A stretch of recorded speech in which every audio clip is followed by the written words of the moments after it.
Orlando has been so far a mistake for the XFL. I'm going to be showing you here in this little graph the problems that we've started to run into with Orlando. So in this video is just a screen recording of the available tickets on Ticketmaster. That's where all the tickets are being sold on the XFL. And on the left, all of those gray seats are not being sold. That's a common theme for teams to do, is if you don't have enough people, you only sell tickets on one side of the stadium. It makes it look more full. So they're only selling tickets on one side, maybe three sides if we count, the end zones. However, that little area right there in the corner, no tickets are being sold there.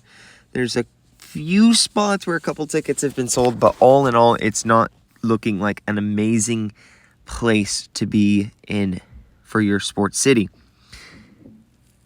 So right there, the dark blue is what you don't want to see on Ticketmaster. That means you haven't sold enough tickets.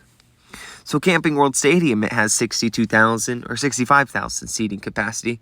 It's a very nice stadium. I mean, there's no big knocks against it. It's not actively crumbling and falling.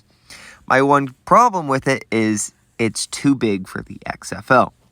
The XFL, on a good game, was pulling in an average around 17,000 fans per game. That was last year, not, a couple years beforehand.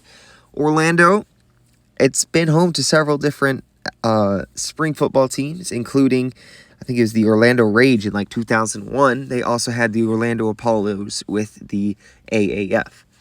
I don't remember where the AAF played. I don't think it was Camping World, though. Now, admittedly, I said that they should move to Orlando, the XFL.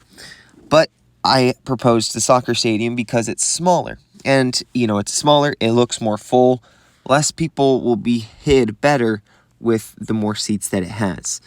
Number two, it's a nicer stadium than, I would say, the Orlando Camping World. And, everything's covered seating right now. And it's probably a cheaper venue as well. Just because it's smaller and you have to take up less people, there's less people that you have to pay. So if I was Orlando, I would have taken the soccer stadium instead of Camping World Stadium, just because Camping World is a little bit large for what the XFL needs. It's a nice stadium, the Orlando FC has. But I would say my main problem is with Orlando.